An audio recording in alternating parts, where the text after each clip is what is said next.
Hei, folkens. Hjertelig velkommen til det foredraget med Neil Woods.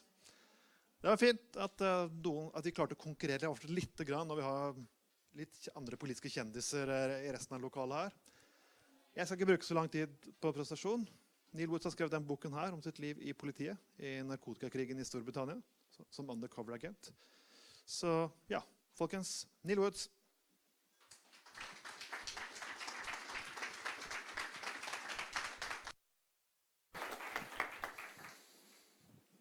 Thanks, Tron. Thank you, everyone. I don't know what he said then, but I would imagine that he's just told you that I used to be a police officer, which I did. I was a police officer in the UK for 23 years. And 14 years of those, I worked undercover on drugs operations. Now, I didn't intend to do that when I started in the police at the tender age of 19. In fact, when I went into the police, I wasn't sure I wanted to do that in the first place. I dropped out of university, and I thought, what shall I do? I've got to get away from the scorn of my parents. So I thought, I'll go backpacking around Europe. And I was about to do that, but then I saw an advertisement in the newspaper, and it was an advert for recruiting for police. So I thought, well, what shall I do? So I flipped a coin, and it came up heads, so I went into the police. So I was literally flippant about it. But so when I was in the police, I thought it was going to be a great adventure, a boy's own adventure. And actually, I was a little naive because I really struggled with it. I struggled with the confrontation. I came from a fairly safe, middle-class-ish background. And so I was thrust into the inner city, and I struggled to keep on holding my job for the first 2 years, to be honest. But after 4 years, I managed to get an attachment to the drug squad. So this is in 1992, 1993. And everyone wanted to be on the drug squad. They were the people who had the biggest cars, the fastest cars, the most equipment, the most overtime. All of the detectives would go through CID and normal detective work. They all wanted to get onto the drug squad and do surveillance courses and drive the cars fast. And, and they looked cool. They did. So I don't know how I managed to get an attachment.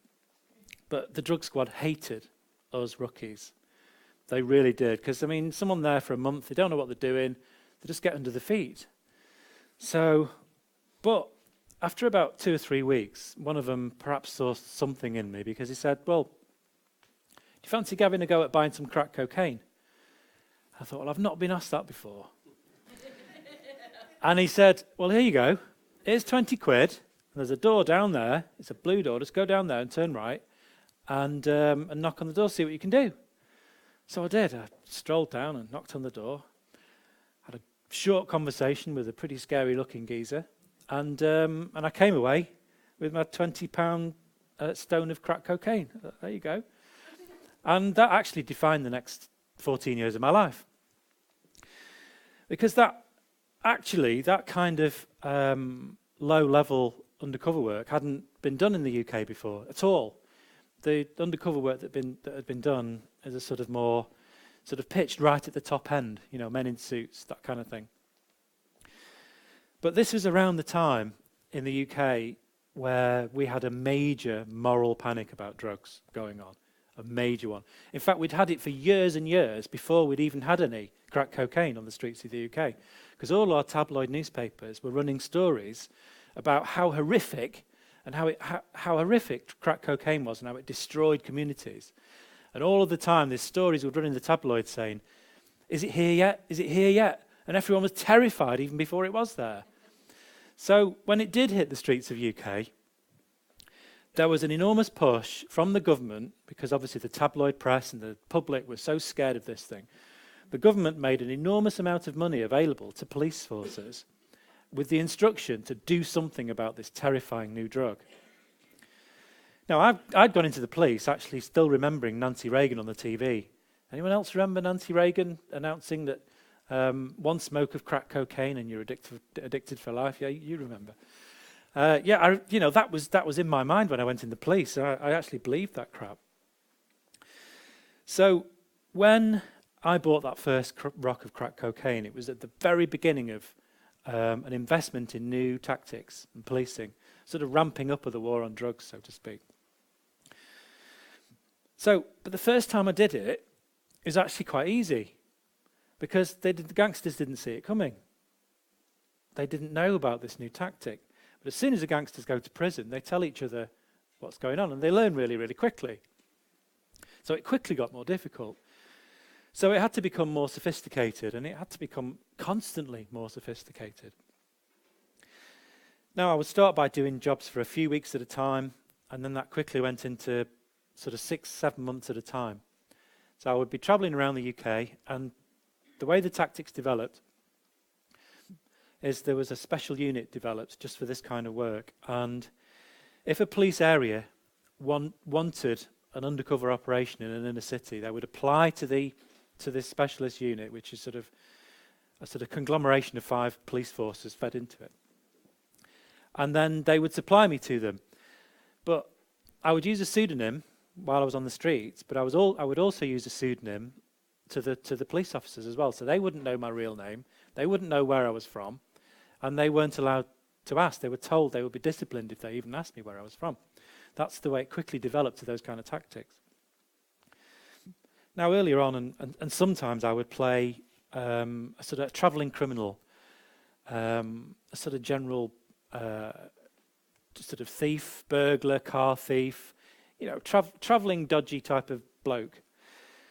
I would wear my tracksuit and brand new trainers, sort of, that kind of thief. I don't know do you have scallies, those kind of people in Norway? I bet you don't, do you?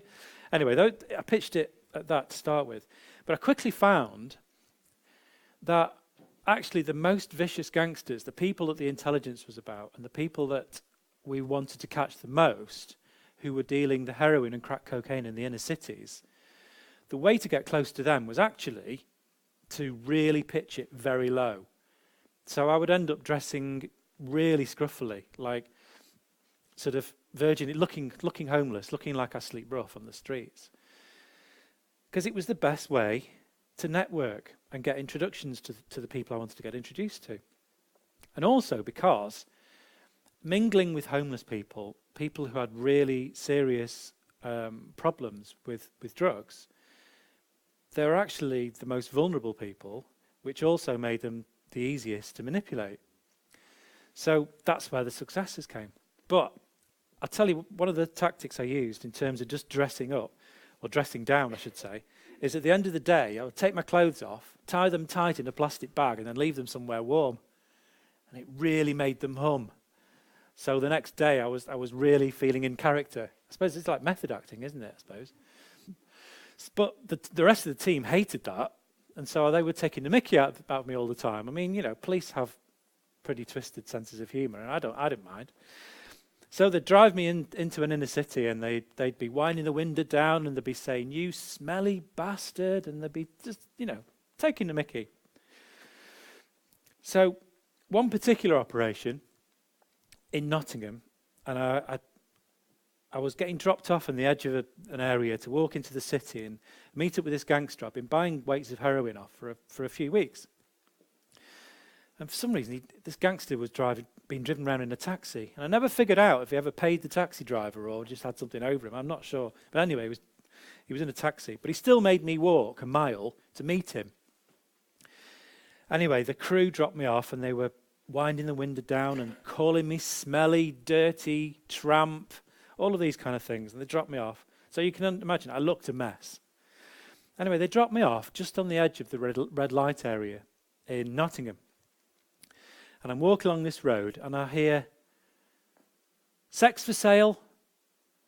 I'm thinking, I know it's Nottingham, but that's quite forward for 1:30 in the afternoon.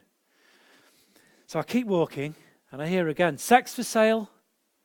And I keep on walking. It's a long curve in the road, so I can't see anyone yet. And I hear again, "Sex for sale."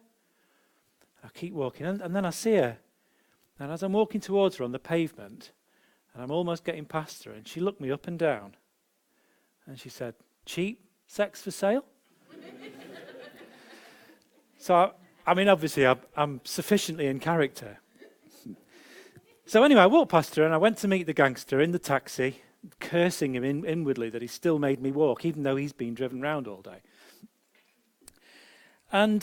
But I went back at the end of the day. I did lots of stuff that day, and I went back and debriefed the team, the things that had happened in the day, and I told them about, the saying cheap sex, and they all laughed, the same as you.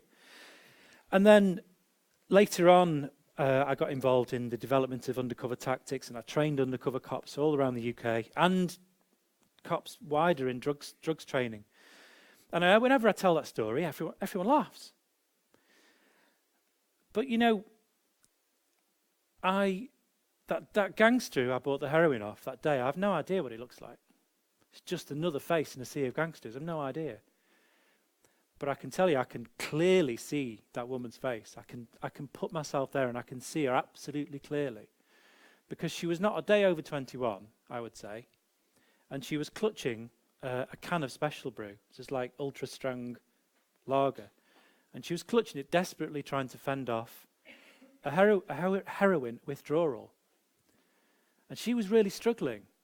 Well, obviously she was struggling because at 1:30 on a sunny afternoon in Nottingham, she was offering herself for cheap sex to pay for what she was requiring.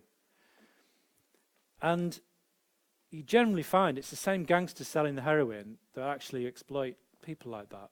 So she was being sexually exploited. And the reason that it stays so clearly in my mind is because I was the agent of the state. And I walked right past her to go and do the state's bidding and go and buy heroin off yet another gangster. So I suppose that was one of the first things that stuck in my mind, that something's not quite right here. But I carried on going because, there's gangsters to catch, isn't there? So you keep working. In that same operation, I'll give you a bit of background about the operation. I don't know, you're probably not aware, you've probably heard of Nottingham, Robin Hood and all that, but actually the criminals in Nottingham generally much nastier than Robin Hood. And at that time, we had a gangster called Colin Gunn. He's lots of things on the internet about Colin Gunn. And he was having a war with another cartel. There was lots of shootings in Nottingham. So there was lots of pressure on me to find intelligence about the firearms offences and obviously the organisation that he was selling. So I was trying to get introduced to a particular lieutenant of his in a town on the edge of Nottingham called Mansfield. And so I needed to get someone to introduce me. Now, the guy I picked out was a guy called Cammy. Now, he was useful to me because he was on bail for dealing heroin, and he worked for that team. He was a user dealer. User dealers generally get exploited by organised crime. And Cammy was struggling. He was on bail, so he couldn't be dealing at that time, and he was really struggling. He'd got built up quite a big habit when he was a user dealer, and now he got no income. But he was connected, so he was really useful to me. So what I did is I used to go shoplifting with them, with some of the other problematic heroin users, which I tell you what, is great fun, actually. Seriously, shoplifting is absolutely fabulous fun. If you know you're not going to get caught and you can say, well, I always intended to give it back, put that in your evidence. It's brilliant fun, it really is. But anyway, I came one day to Cammy telling him I'd nicked a load of these baseball caps and I'd got one left. So I said, hey, you wear a baseball cap, have this one. And I'll never forget this day because he took this tatty old baseball cap off. He chucked it quite ceremoniously in the bin.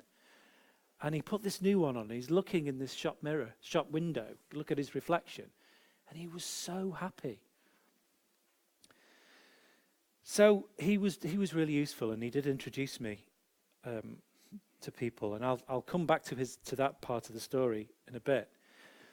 But I'll just cut to the end of this operation because 6 months later, 6 months into the job, it came to an end. Very successful. Loads of gangsters arrested. Loads of drug users arrested and just caught up in it all. And Cammy was caught up because he was on bail and he was helping me score. But when he was interviewed, this was all on record when the officers interviewed him. It turned out he ended up on suicide watch. So he was a 24-hour watch in the police cells. And it's not because he was scared of going to prison. He did go to prison. He got sentenced to 3.5 years. But it's because, and as he explained to the officers interviewing him, he thought I was his one friend in the world. He literally thought I was the only person he could talk to. Which people should bear in mind and realise that undercover police work is the nuclear option of policing. It really is, because you cannot go into a community, a group of people, without having potentially enormous impact on people's lives. Because, we're good at manipulating people. That's why you end up doing undercover police work, because you can manipulate people. And you can make carnage. You really can, as that, as the example of Cami shows. So that when I was told that by the intelligence officer in that team weeks later, that really hit me. And I was about to start another undercover operation, but I thought I can't handle this. It's and I was still thinking about the woman who was selling sex in that day as well, and various other things. And I thought, I'm going to give this up. I've done this for a few years. But then only a week later, I got a phone call from the guy who handled me and handled undercover operations. And he said, Woodsy, we need you for this job. You've got to do this job. We've had 2 undercover cops trying to get into this team, and they're just seeing through it. They're not getting anywhere near. You've got to do this one, because these are even nastier than the last lot. Now, this was a team of people from Birmingham. And again, there's lots of things about these in the internet. They're called the Burger Bar Boys. And they're very, very notorious, sort of urban street gang, organised crime group from Birmingham. And they were taking over the heroin and crack cocaine supply in Northampton. And as it was sold to me on the phone, it says, Woodsy, you've got to do this one, because these guys are using rape as part of their intimidation tactics. They're raping people for drug debts or girlfriends or sisters or anyone, and that's just part of their reign of terror. So I was talked into it. So I started another job in Northampton, and these were really difficult because they were connected to all sorts of cities around the UK. So I had to pick my mark really, really carefully. So after a couple of weeks, I decided I was going to work on this particular couple. Now, this couple, man and woman, they supported each other really, really well. They were both problematic heroin users. She was really good at selling The Big Issue. You have The Big Issue here, don't you? You know, the magazine that people sell to help homeless people.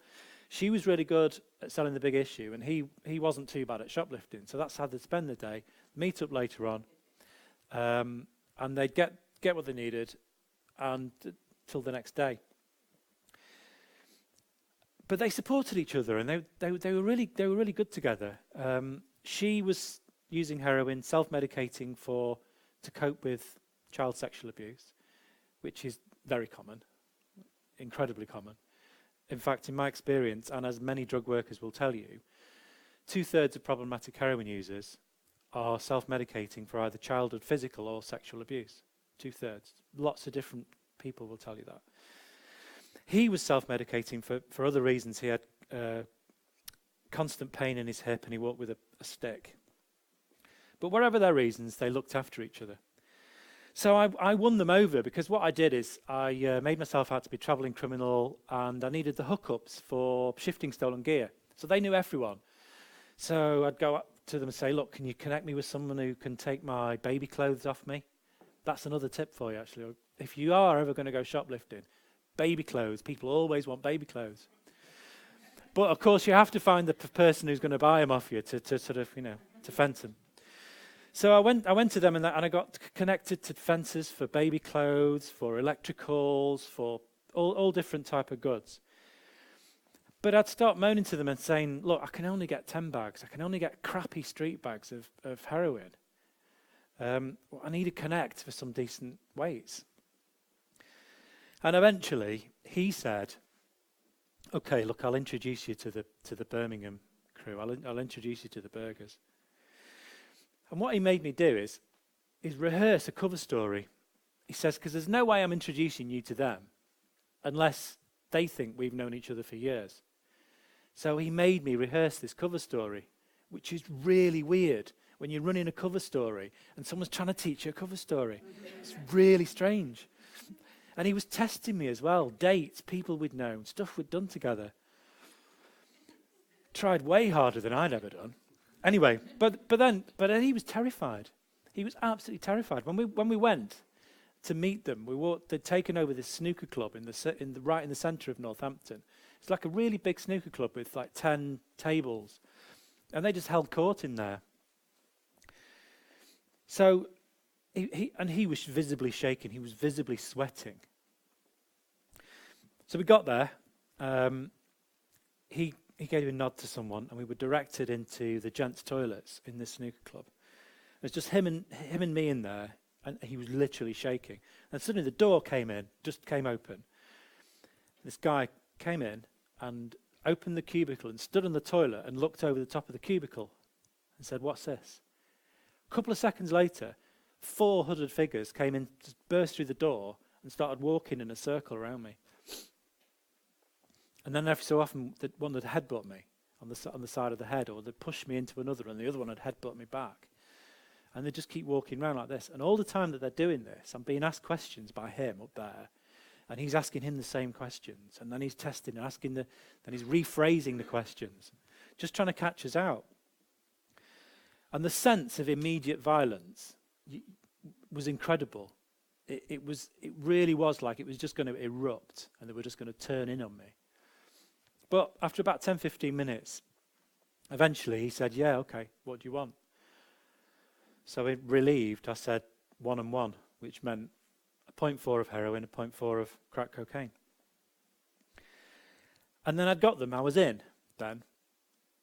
There's a few hairy moments, but then I started gathering evidence of conspiracy against the team. So there was a core team of 6 and lots of different runners, and they had tendrils right across the city, really. I say there was a few moments. When you're gathering evidence against these people, you have to have some corroboration at some point. So you wear a wire or a camera or something, but you don't do that until you're absolutely convinced that they're happy with you. So this particular day, they looked at me suspiciously. And I just thought, am I imagining it? Am I getting paranoid? And so the next day, I was in two minds whether should I wear a wire, should I not? At the last minute, I decided not to, which is a really good move, because when I met up with them, they directed me to this park in the centre of Northampton called the Racecourse. And they 5 of them stripped me at gunpoint. They said, "You're wearing a wire, you're a cop. You're heat man."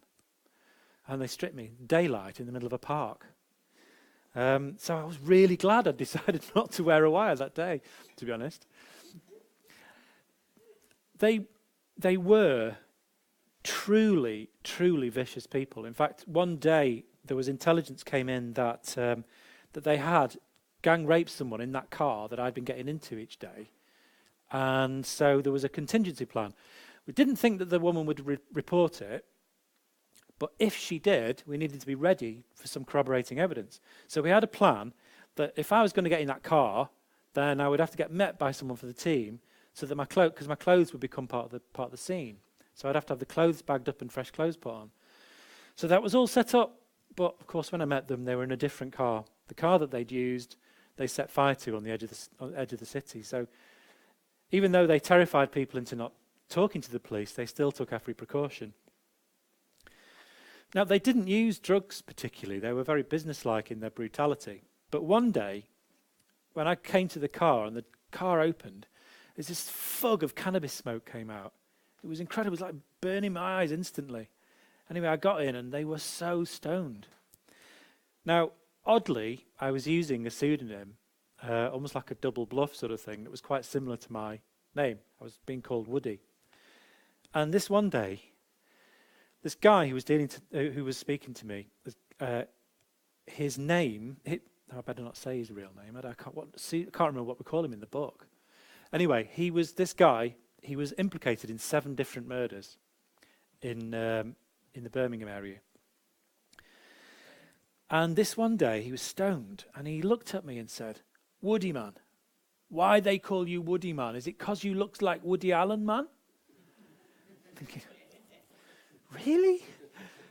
So I said, well, no. And when you're working undercover, you tend to be quite quick thinking after a while of what you're going to say. And I just came up with this on the spot. I said, no. Well, you know the film Toy Story? And he went, "Oh, yeah. Obviously a Toy Story fan. I said, well, you know when Woody gets picked up and the naughty kid burns a hole in his head with a magnifying glass? He went, yeah.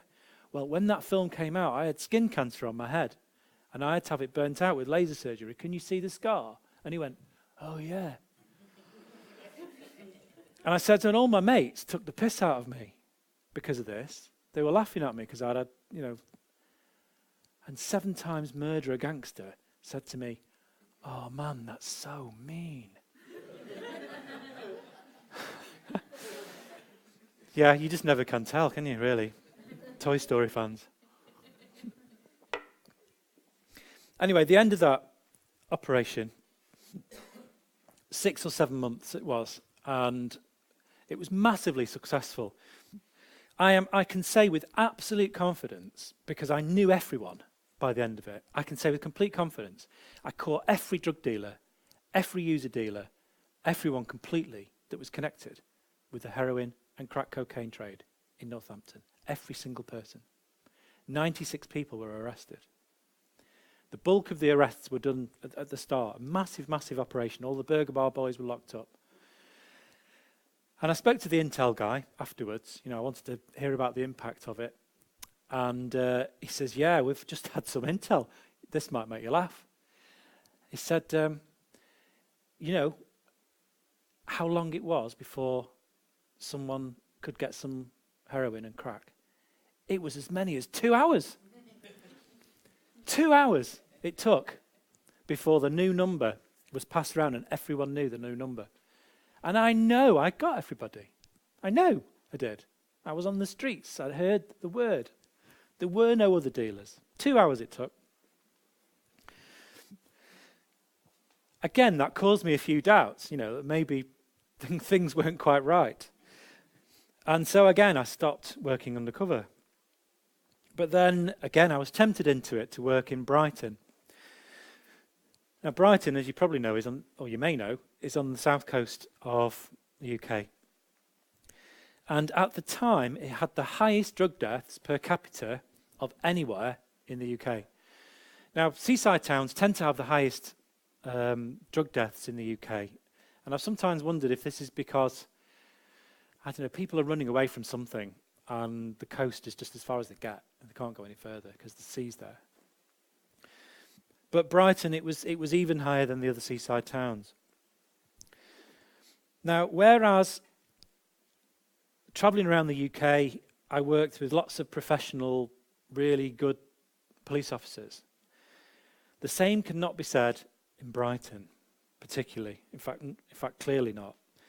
They had been overusing the tactic in a very unimaginative fashion for a very long time. And the gangsters had got wise to it. They developed very specific defences against this kind of operation. And what they did is they used a homeless person. So you had an organised crime group coming from Liverpool, quite a long way, but it was a lucrative market. Another one from Birmingham, another one from London, at least one from London. And they would pick a homeless person and say, "You are now our proxy dealer. You will bring all the orders and all the money to us, and you don't bring anyone else, because if you do, you'll be killed. And no one's going to investigate it, no one's going to care, because you're just a dirty smackhead." Now, unfortunately, when I raised when I told the team this, their attitude was, well, if just another smackhead dies, the shoplifting will go down for a day. It's just another smackhead. What are you on about? Now, they didn't believe it, but they didn't care. Now, I can't say that there were casual murders going on.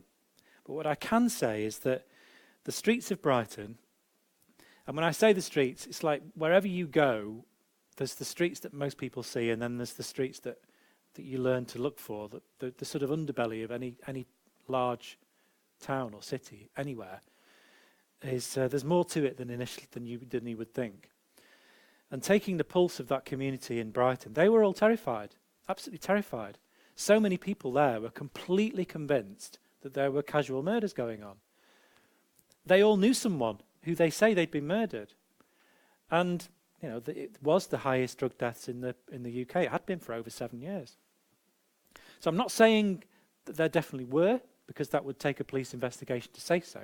But what I'm saying is that several people, most people, believed that it was.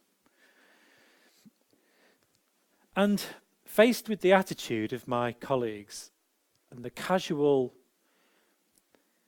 view that a dead heroin user is no great problem, and faced with this sort of, it's almost a vision of the future that the organised crime groups had developed, this new tactic, this sort of almost an end game in the arms race. It made me realise, and I look back on all of the incremental thoughts I'd had, all of the doubts I'd had over the years, and finally the penny dropped, that the reason every single year my job got harder, every single year gangsters got nastier, they started raping people, they started breaking people's bones, it's because of me. Well, not just me, but people like me. And I have to take a certain amount of the responsibility because I helped develop the tactics with great enthusiasm. I developed the expertise of this and trained people all over the UK to work undercover and do this. But I look back 14 years earlier, I just knocked on the door and had a quick chat. The violence wasn't there. Not to the extent that it was later on. And the situation in Brighton, that's a vision of the future. That's what would happen if the police were using the same kind of tactics all over the UK in such unimaginative ways. So it made me realise that this is an arms race, this drugs war. It's an arms race with no chance of de-escalation. Because there can't be any peace treaty. There's no calling an end to it unless you declare peace, which means ending the war. But the reason I had to stop eventually in the job is because when I look back at people like Cammy or the couple in Northampton and so many other people that I manipulated, at the time I was manipulating them, I knew that would be putting them at further risk. Because when they go to prison or they go back out on the streets, everyone knows who it was that introduced the undercover cop to them. So that actually put them physically at risk. It also just made the lives of those vulnerable people less bearable, because Cammy wouldn't have got 3.5 years unless I'd walked into his life. And that guy needed help. But when I was making those decisions, I knew that. I knew I was making their lives more difficult. I knew I was putting them more at risk. And I was making the decision that the end justified the means. That was an operational policing decision in my mind, that the end justified the means, because catching the gangster, catching the bad guys at the end of the operation, to me, that made society safer. So the costs along the way were worth it. But when I realised, eventually in Brighton, the reality of the situation, that meant that the end never did justify the means, and that all I'd been doing is causing harm. If you think about it, that kind of decision-making, that's the decision-making of the battlefield. That's like a general deciding that some troops are going to die, but we'll win the war. And that's got no place in civil society at all. What other form of policing is there where you are actually willfully causing harm to a certain section of people just to get an end result? There's no other policing like that. But it took me 14 years to realise that. It took me a long time. But I realised it. Yeah, I realised it. I did. So, but I'm going to. So that's the principle. That's one of the most important reasons why I do what I do. But I'm going to return now. I'm going to tell you a little bit more about Cammie's story, because there's another very important reason why the drug war really needs to end. One day, I think it probably about, I don't know, 6 weeks into the operation, and Cammie got arrested. And I'd spent a lot of time with Cammie. And he got arrested. I'm thinking, oh, he's on bail. We're not going to see him again. He'll be straight to prison on remand. But later that day, he came out. He was released. Now, I was stood with another 3 of his mates, and Cammie came over to us looking really sheepish. And I said, Cammie, what's up, man? What's going on? We didn't think to see you. We thought you'd be remanded by now. And he says, those bastards. Those bastards. He says, I was sat in my cell. They'd only got me on a little possession, but they knew they could remand me. Bastards came to me in my cell, 2 of them, 2 cops, plain clothes, and they said, you can either tell us about your supplier, you can either give us information, or we're going to tell everyone that you did do. I was quite shocked at this. But, so I said, what did you do? And he says, well, I couldn't tell them anything, could I? Because how do I know that one of them isn't working for the same person I work for? So I thought, I just have to refuse them and then just come out and tell everyone what's happened and try and hope that people believe me. And I'm thinking, well, I believe you. And they believe you. I'm just thinking, not quite sure his boss is going to believe him. So a few weeks after that, Cammie introduced me eventually to this lieutenant of Colin Gunn, who was a really crazy, vicious type. He turned up in this car after I'd got the introduction, and this was weird. Do you have like skinhead fashion here, like with the braces and the like bleached jeans and the check shirt and the skinhead? He turned up like looking like a skinhead. But the weird thing is, he's got a 12-year-old son who was in the same outfit and the skinhead. He was like a mini-me.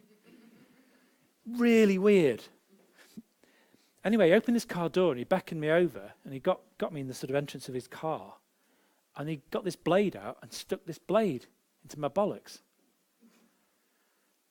And you do not want to be feeling a sharp blade there. It's not comfortable, and that's an understatement. So he started asking me these questions and testing me, doing the same kind of thing, trying to catch me out. But what really put me off is I'm thinking, that's a 12-year-old child there. Thinking, what is this 12-year-old seeing? And that was the thing that was distracting me the most, to be honest. Well, no, was it? It might have been the knife. I don't know. But anyway, eventually, I must have passed his test, because then he sold to me. And I thought, I'm in, because he was my most important target in this job, and I'd got him on the hook then. Now, that operation, again, was massively successful. Loads of people caught, 90-odd people caught. The lieutenant was caught. And some of the information that I got from that operation led on to another operation, which eventually, about 12 months later, brought down the Colin Gunn Empire, which is a very, very big organised crime group. But just to rewind a little bit, I'm getting ahead of myself. The day after the guy had the knife pressed between my legs, the day after, with the team, we'd been working for about 4.5 months, and 2 of my team had gone off sick. So we had 2 new people come in that I'd not met before, and I was introduced to them in the morning. Met the first one, shook his hand, thought, yeah, fine. Shook the hand of the second one, and the hairs just went up on the back of my neck. Instincts just on fire. And now, if you've been working undercover for a few months, your instincts are fairly finely tuned, perhaps to the point of paranoia. But he was just wrong. It was the way that he shiftedly looked to the floor. It just wasn't right. So I said to the boss, I said, look, I cannot have this guy knowing what I'm doing today. I'm just not comfortable with it. So he said, fine, we'll exclude them both, so there's no questions, and we'll just tell them to park up at the edge of town. Just ignore them. So they didn't know what I was doing.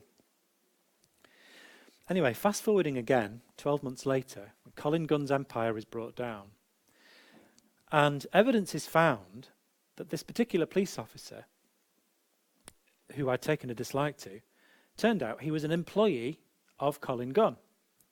He'd been paid paid £2,000 a month on top of his police wage, plus bonuses for good information. And he'd been in the police for 7 years. He was employed as someone with no convictions, someone who's got the qualifications, who wouldn't bring any attention to himself. So, obviously, I had a big sense of relief that my instincts served me well again. But there was a debrief for that with some senior covert police in the UK. And the attitude from them was universally this. They said to me, Woodsy, of course this is going to happen. Because with this much money involved, how can it not happen? And that is universally the attitude of senior covert police in the UK, and more than likely everywhere. So I should emphasise that it is only the money from the illicit drugs market that can pay for that kind of corruption. There is no other kind of criminality can pay for that. And the reason for that is, well, apart from the fact that it's literally the biggest criminal market by a considerable way. In the UK, it's £7 billion a year, and that's the government's estimates. So it's probably significantly more. But £7 billion a year makes it an enormous business. But what the police do is we try really hard at catching people. And sometimes we do catch people. Colin Gunn was a fantastic success. You know, people who support the status quo will say, well, look at that operation. You caught the bad man. But we generally catch the low-hanging fruit. And whenever we catch someone like Colin Gunn, it just means that the next one is more careful. Because you can't reduce the demand. You can't change the market. You never reduce the market. You only change the shape of it. And what policing drugs over time does, especially when you try really hard and put lots of effort in, is you concentrate the wealth of that market in fewer hands. You make bigger cartels. And the gangsters know how to play the system as well. You'll find several of your police informants are actually people who have been told by gangsters to take out the opposition. So the gangsters use the system anyway. So over time, you get more monopoly. And that monopoly means the wealth is concentrated in fewer and fewer hands, which means they can afford £2,000 a month here, £2,000 a month here, there, or wherever, and they can infiltrate the police. So, which is why, I mean, they even said to me, Woodsy, well, this is why you use a pseudonym. This is why we don't let cops know who you are. As if that makes it all right. I mean, I used to give evidence behind a screen with a pseudonym, and no one could see me coming. I'd be driven to the Crown Court under a blanket, smuggled in through the judge's chambers. In fact, in an operation in Leicester, once, I even had a full counter-surveillance of 6 cars and a motorbike following me to make sure I wasn't followed because there was a credible threat in my life from that operation. Just people trying to find out who I was to get to me. You can only afford that kind of intense countermeasure by concentrating the wealth. So, apart from the fact that it's futile, you don't have any impact on the market. I mean, I put people in prison for over 1,000 years, way over 1,000 years, for the sake of interrupting the drug supply in any city for about 2 hours. That is the definition of futility. But futility would be bad enough. But it's not just futile. I was causing great harm to individuals, great harm to the communities, because the most successful gangsters are the ones who can be the most violent, who can most successfully intimidate communities. So it's not just that, but it's corrupting our entire system. This drug war is corrupting our institutions. And the harder we push, the more corruption is caused because of the monopolizing effect. Now, some countries feel very smug. I mean, most people in the UK feel very smug in our stable democracy. We don't see this corruption. We're not honest about it. But we're on the thin end of the same wedge that Mexico's in, because 20 years ago, Mexico was fairly stable. Now it's complete narco state. You report a murder in Mexico and you are statistically more likely to be murdered for reporting the murder than you will have for actually having the murder detected, because it's less than 1% murder detection rate in Mexico. So that's a narco state. Now, it might sound melodramatic to say that's the direction we're going, and we may be many decades off that, but that is the direction we're going. And the harder you try to police drugs, the more you accelerate it, actually, because of the monopolizing effect. Now, I looking back on the harm that I caused to individuals, I ended up having PTSD. Now, over my time working undercover, I had samurai sword to my throat, obviously stripped at gunpoint, assaulted. So many times that someone tried to run me over with a car. So many times my life flashed before my eyes and I thought, this is it. So maybe that contributed to my PTSD eventually. But interestingly, my PTSD took the form that I sort of intense anxiety existing in singular memories. So that the sort of single memory dominated me so much that I couldn't really think of what was around me, and this would really persist. So that's how it manifested itself in me. But it's not the sword to my throat or the knife to my groin. It's not those memories that persisted with me. It's the memories of the woman in Nottingham who offered me cheap sex. It's the face of Cammy. It's the face of the couple in Northampton and many other people that really all of my time and resources would have been better spent helping rather than making lives far more difficult. Now, when I used to do that work, I felt duty-bound to take those kind of risks. I might have gone into the police quite flippantly, and I did, literally. But when I was there, I actually wanted to do the right thing. I grew up on sort of boys' own type of literature. It sort of shaped my character to do the right thing. So that's another thing that I struggled with, that my job was only causing harm. So I had to leave, and now I feel duty-bound to share my experiences and explain this to people, because this is something that people don't know. And this is a side of policing. Again, people don't know that this goes on. People don't know that this is done in their name. I know you don't quite have this type of undercover work in Norway, but you do have parallels which cause the same problem. You have the use of police informants. Now, if a police informant is sat in a prison cell and he's thinking, I cannot do 5 years, I need to give some information so I get 3 years, he's thinking, who am I least scared of? It's the same effect. It creates a Darwinian, like an urban Darwinian soup, where it causes the gangsters, the most successful gangsters, are the scariest ones. So it doesn't matter what police tactics there are, the harder you try and do them, the more harm you'll cause. So this is why I travel wherever I'm invited, and so thank you so much to those organisations, and especially Trond, who's invited me. And this is now why I do what I do. So thank you very much for listening to me, and please support on social media or any way that you can the organisations that I'm in. Leap UK, I'm the chairman of, that's my main organisation. I'm also on the board of Leap in the USA, and soon I hope to be launching Leap Europe, which will be a catch-all for any police in any European country who wants to take part. So thank you very much.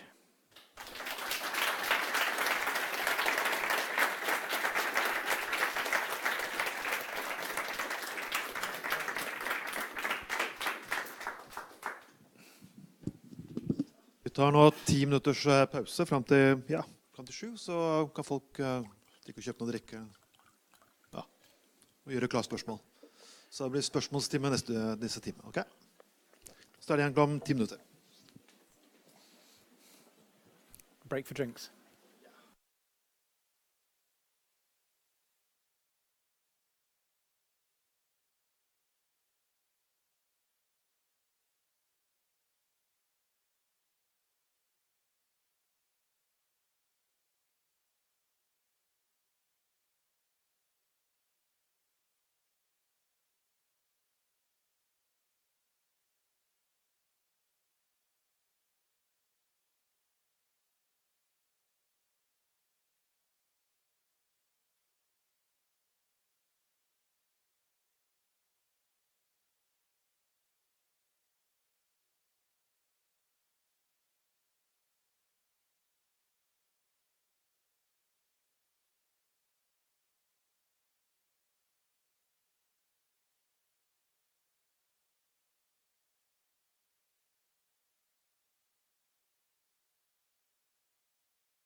Ok, da starter vi snart igjen, så hvis det er noen som er utenfor, så kan dere bare, som har lyst til å få det med seg, så bare si ifra. Så ber dere komme inn.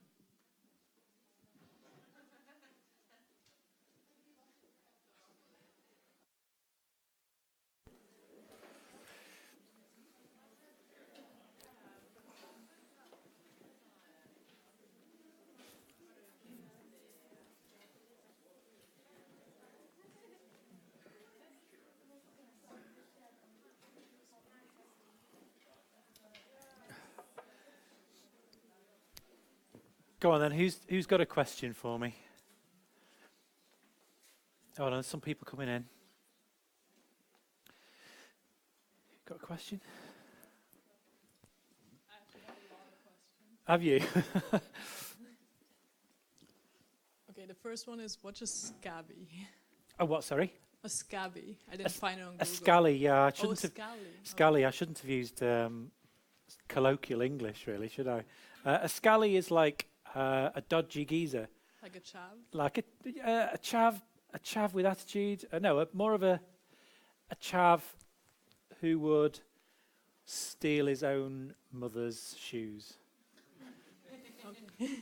It's just, it would steal anything, Yeah. you know, that kind of thing. And what did you do with the drugs you bought? What did I do with the drugs I bought? Yeah. They went into tamper-proof, sealable evidence bags, and the serial number of the bag would be written down in the evidence, and all of the continuity of the evidence would be sort of quite sacrosanct. So there's quite a strict way of sealing it for evidence, really. Like in Norway, we have registered SIM cards with our social security number. Wow, really? Yeah. So I know in the UK you don't. So how do you do surveillance on these types of people? I've heard that drug dealers in the UK have like 5-6 different SIMs with none of them registered. Yeah, no. So you have to. So if you have a SIM card, you have to register it with your. Yeah. Wow, that's incredible. I did not know that. God, that would have made policing quite a bit easier. But of course, there's always a way around any kind of sort of.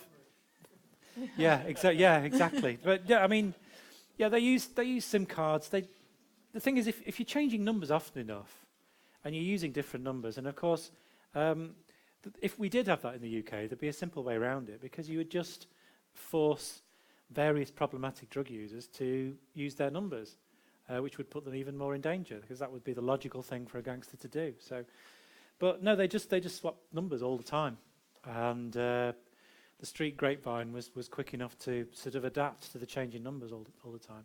I mean, some dealers would use a SIM card, a different SIM card every day for 2 weeks, and you would know that would be the number.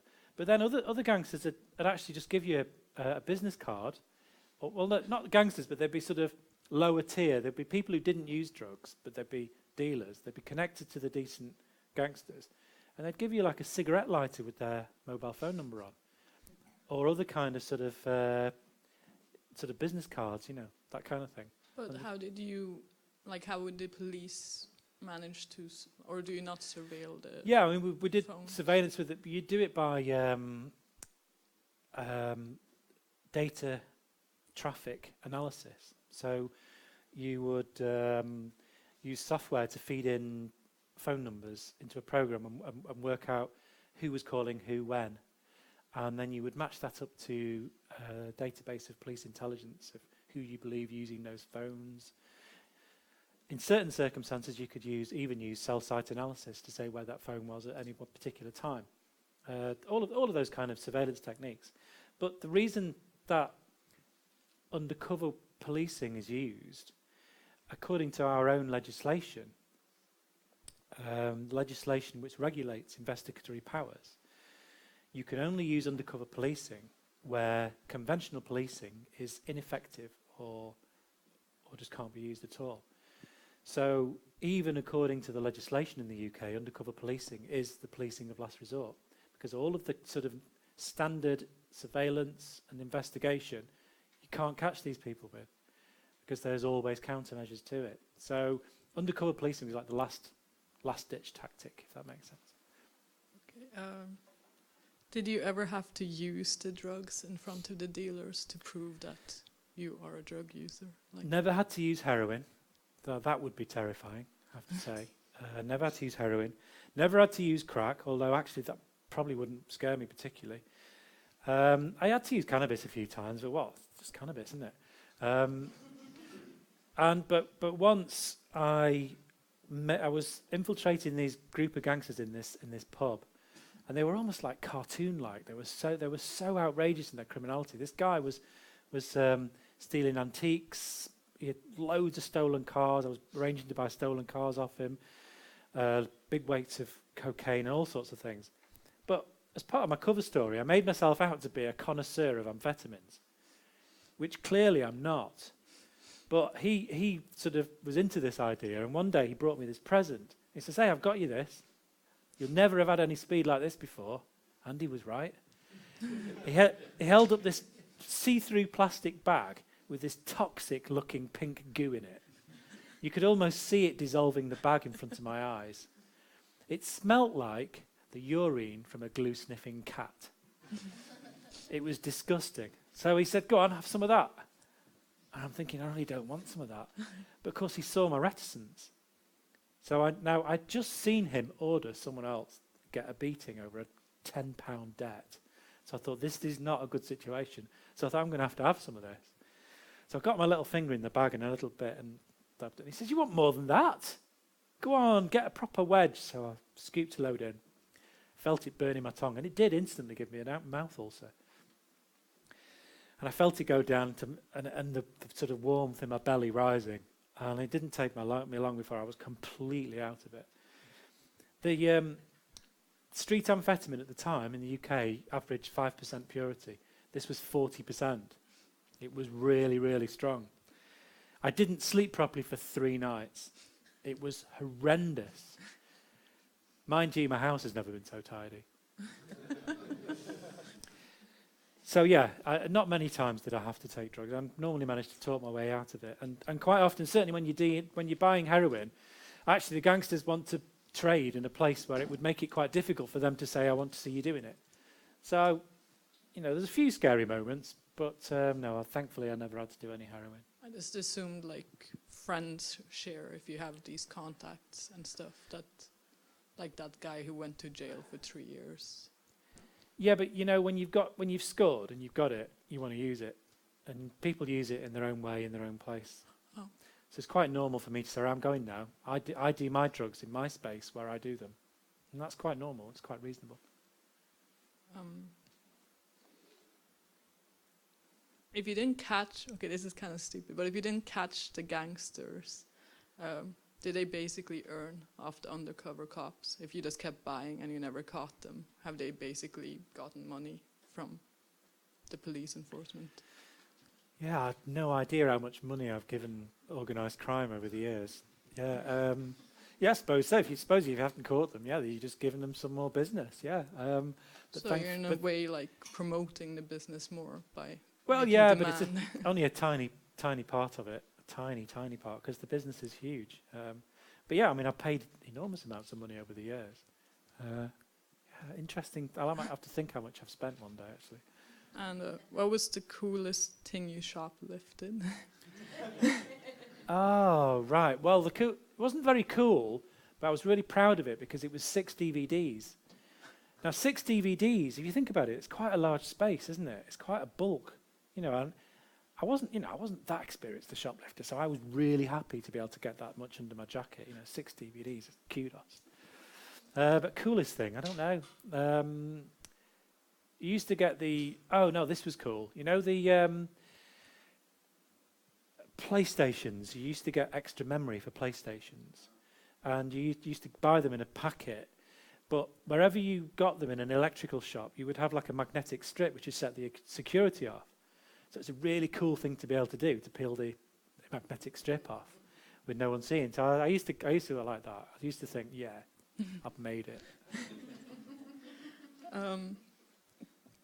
Could you help, or do you wish you could help your friends who were criminals get a smaller sentence?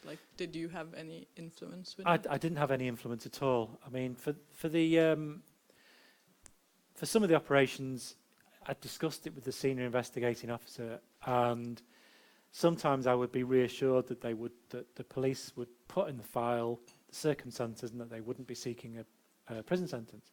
And quite often the team that I work with would be disappointed or annoyed that the courts just ignored all of that thing. I mean, with some operations, you'd have a really nasty dealer getting the same amount as someone who's a user dealer.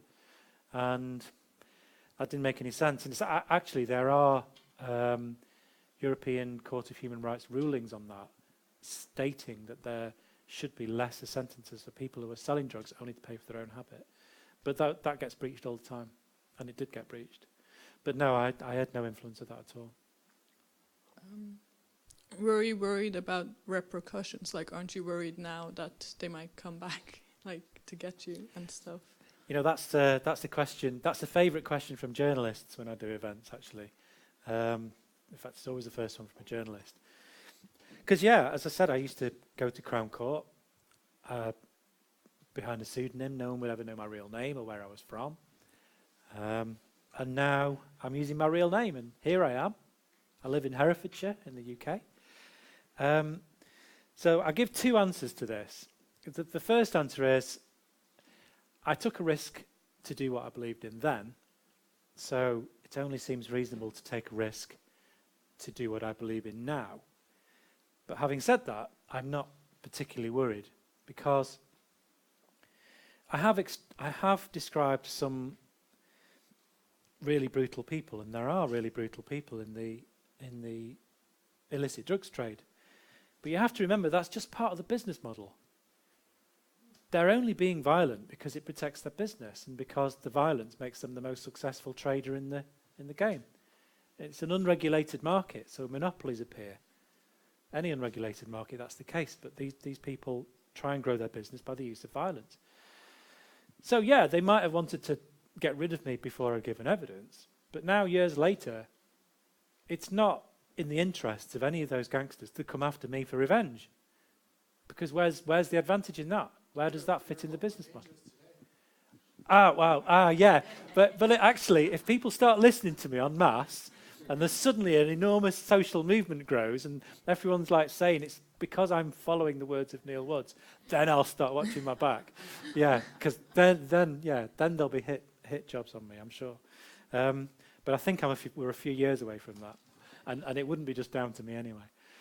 But yeah, I mean, the comparison I make is, as a conventional detective, I once caught a guy who was a member of an extreme right-wing group called Combat 18. The 18 stands for 1 and 8, A and H, Adolf Hitler's initials.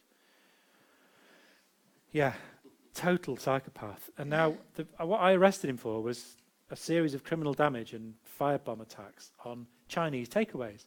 He really hated Chinese takeaways.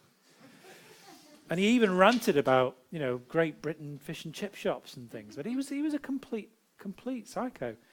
Now, he took great exception to me being a liberal cop. Absolutely hated me. Wrote letters to me from prison. He absolutely hated. He said he was going to kill me one day. Now, I would consider him more likely to come after me than any of the gangsters I put in prison, because they're just businessmen.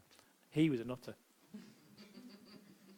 Okay, you said it was getting more violent, and Brighton indicated the future. I didn't really understand how the police made it that way. How did that connect? Well, in the rest of the UK, the tactic was used quite carefully, or as carefully as it could be done, so that it would only be done occasionally. It would be done with a constantly developing tactics, so you would not purport to be the same person. I was doing a job where, the next job I did, I'd be selling stolen electrical goods out of the back of a van, or those kind of things, just to mix it up a bit so that people are not used to it. In Brighton, they were using just the same tactics in really unimaginative, boring ways. So the gangsters were just really savvy to it. And so that sort of showed a sort of fast forward of the future where gangsters are savvy to all tactics, if that makes sense. So it was like a fast forwarding of how violent those gangsters could be in response to the police tactics. Oh, so both sides become more violent eventually, or more? Yeah, I mean, the police will always get smarter. The police with tactics, always. Police are really good, really good at developing tactics. They are brilliant at investigating this stuff. They really are. But the problem is, the pushback is much simpler from organised crime. It's become more violent.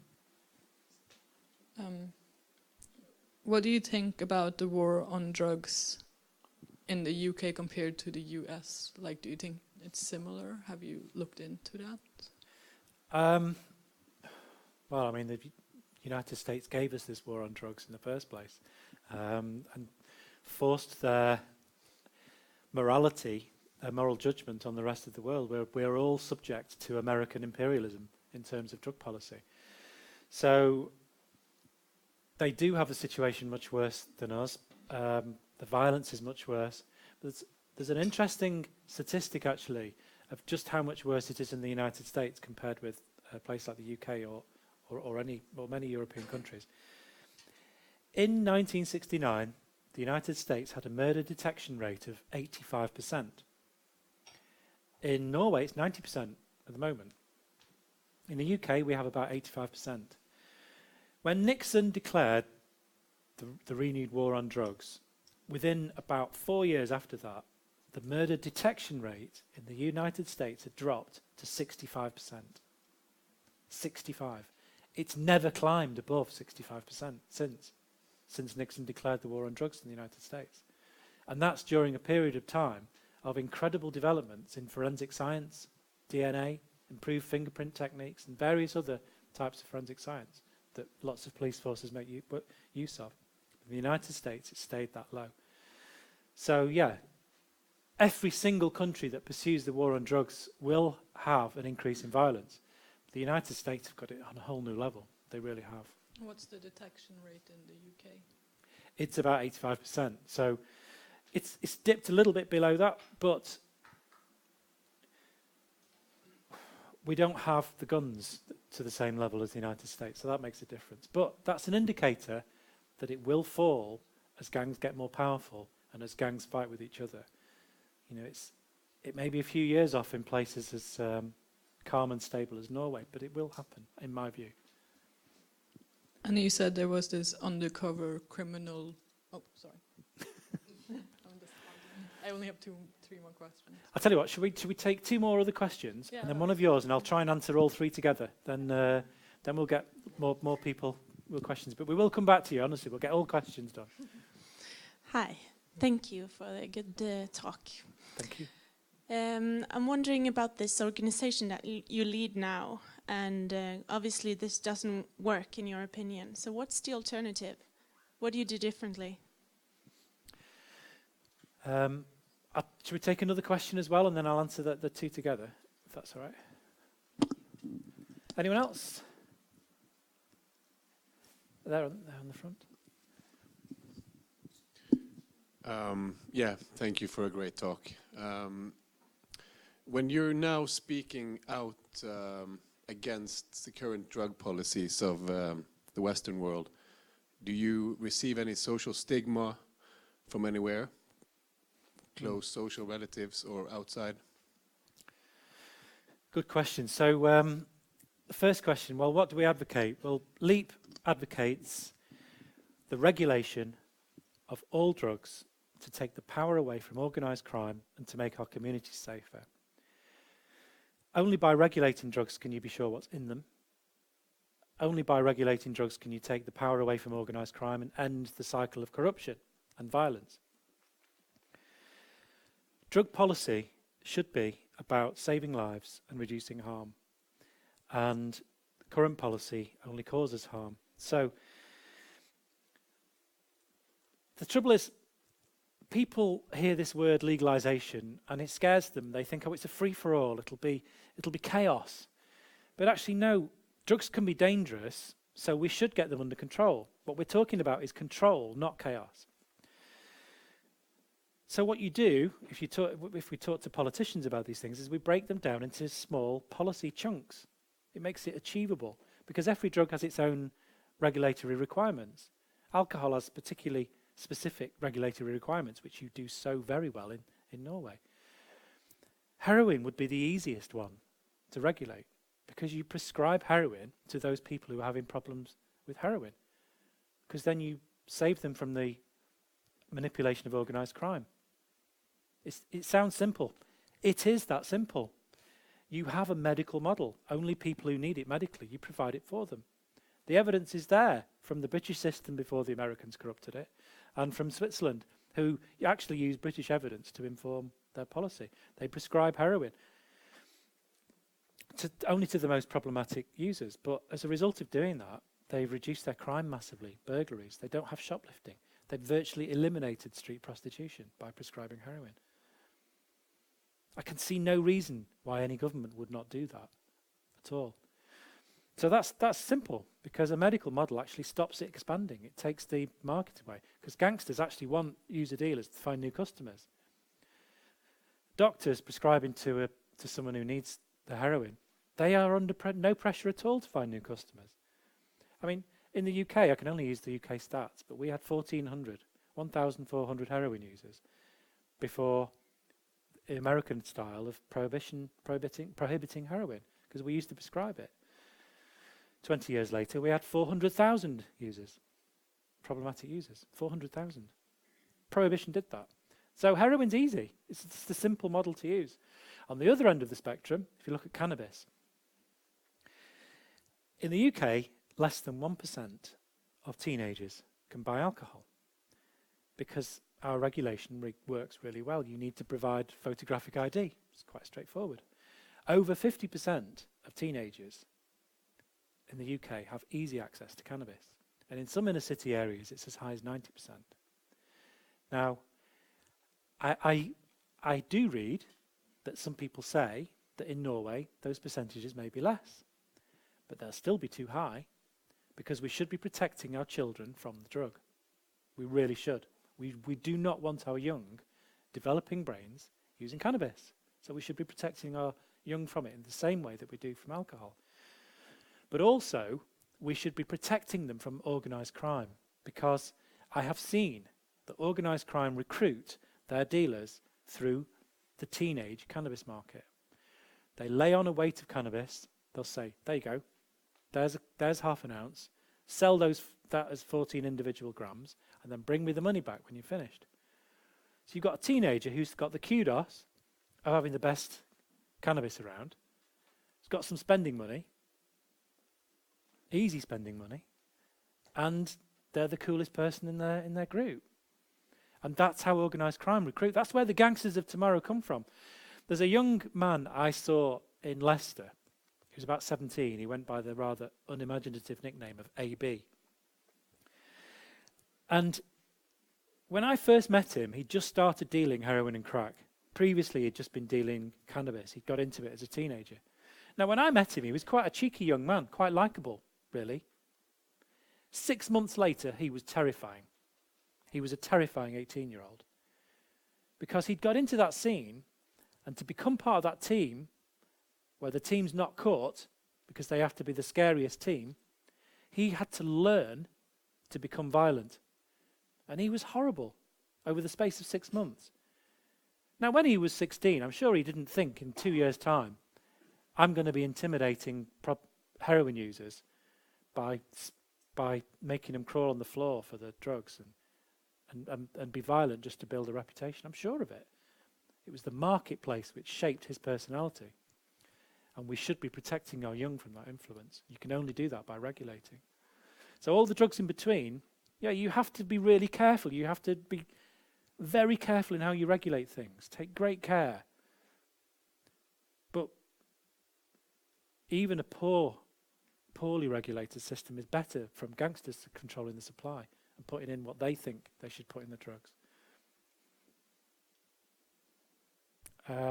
And sorry, the second question. Did I get any stigma?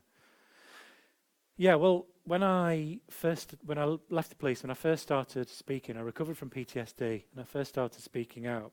And actually, I recovered by finding the sense of purpose, but actually speaking, because I think speaking about it and doing something about it, it was doing something positive, and that's what brought me out of it. But when I first started speaking out, I was absolutely ostracized. Any colleagues that knew me were told not to have anything to do with me. And in fact, I had a really close friend in the police, And she was called into her boss's office and said, "You are being given a lawful order that you must not speak again to Neil Woods. You must delete him from your phone, delete him from social media right now, and you must not speak to him again. This is a lawful order." Which means she would have been disciplined if she'd gone against that. And I miss my friend. So yeah, there was a lot of stigma, and I was ostracized by the police. Since I've published the book, it's been incredible. There's so many people that I knew and lots of police that I didn't know. I've had overwhelming support, incredible amount of support on social media. And personally, and we've had lots of people join Leap UK, which is wonderful. It really is. So yeah, there was a period of time when there was lots of stigma. But things are changing really rapidly in the UK. 5 years ago, you'd have been considered completely weird for saying the things that I'm saying, and people wouldn't listen. But people are increasingly listening, and things are changing rapidly, I think. Not necessarily with mainstream politics, but with the people who matter, voters, people like you. Because, if you do agree, then you're part of the social movement. Because we all need to take responsibility for this, because this is great harm that's been done to our society. So if we are in agreement with this, then we should do what we can, even if that's only activity on social media, persuading other people, engaging in the debate. Does that answer? Anyone else want a question, or shall we return to? Thank you. I was wondering, at what level does one in a police career get exposed for corruption, and at what level or what period in a career is this possible? And what do you think about, especially in the UK, at how high levels does this corruption go when it comes to, just inside the police? Great question. Should we take the question in front as well, and I'll answer them at the same time? Yeah, I just wondered what police officers say to themselves to make it the drug policy be so much more prestige than the other fields, because you're running around like in the street catching the small guy who is ill. To the public sounds not so prestigeful. How does the police make it become prestige? That's what I wonder. Okay, another great question. Well, how high does corruption go? Well, that is a really good question, isn't it? I mean, to think if someone's been in the police 7 years and we accept that this is going on, then no, we have no idea, do we? Really. But I'll give you an example of where it makes someone untouchable. There's a gangster, quite an infamous gangster in South Manchester, South Manchester, Reddish, Stockport, that kind of thing. He's a very, very significant figure. He's been acquitted of 3 different murders. First murder, he killed his rival to take over his empire. Second murder, he quite publicly executed someone he believed to be an informant by making him drink petrol, taunted him, and put him in the boot of a car and set fire to the car. He did that. He made sure he had witnesses so that everyone was terrified of him. But of course, no one's going to give evidence. And the third time, a rival gangster was found dead in his bathroom with multiple stab wounds. And the body was found in his bathroom, and he still got off at Crown Court. Still got acquitted.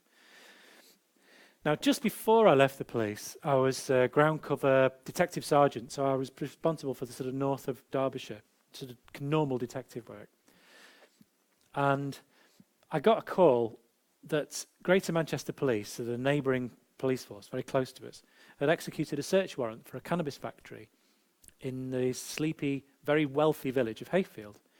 So I turned up, and there's loads of Greater Manchester cops there. And I'm thinking, what's going on here? It's only a cannabis grow, for goodness sake.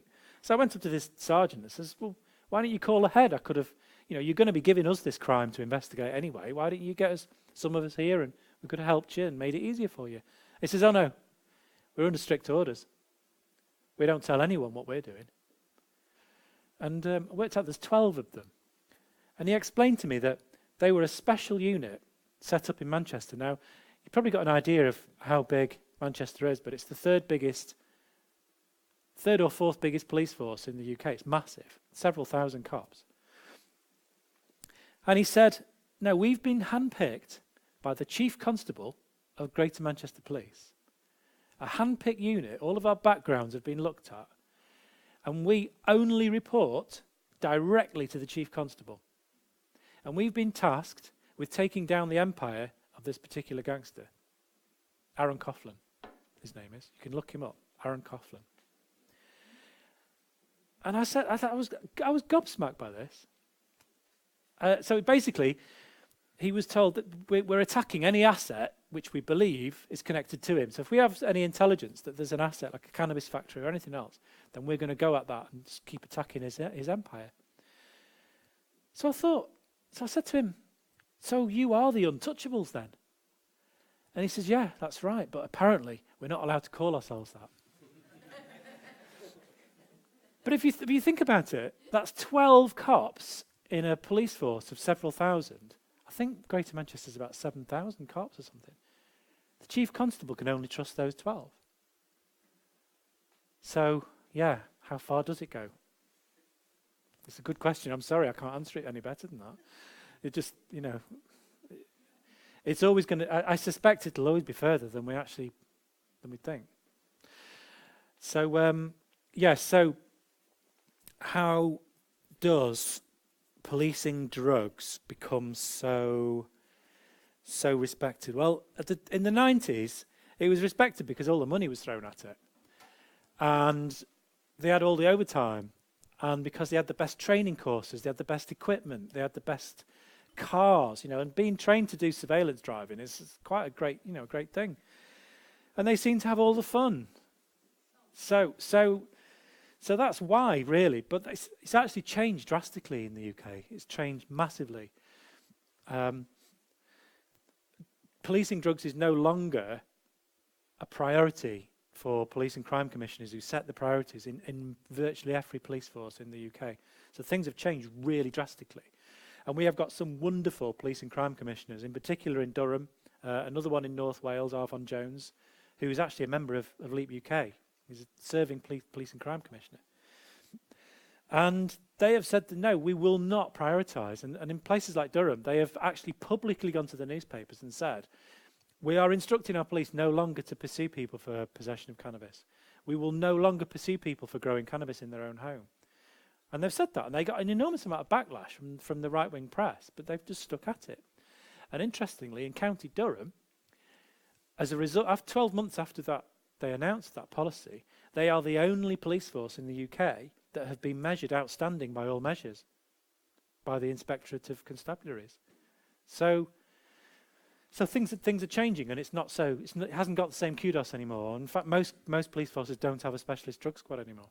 They don't even have one in the UK, which is fantastic, major steps in the right direction, I would say. Sorry, just wait for the microphone.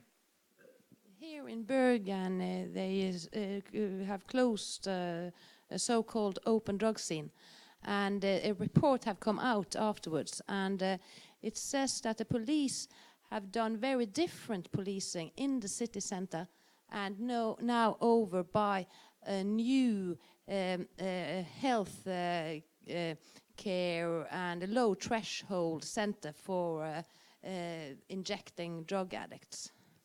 So the police have, in the report, got a very good reputation for what they do now, where they leave people alone, more or less.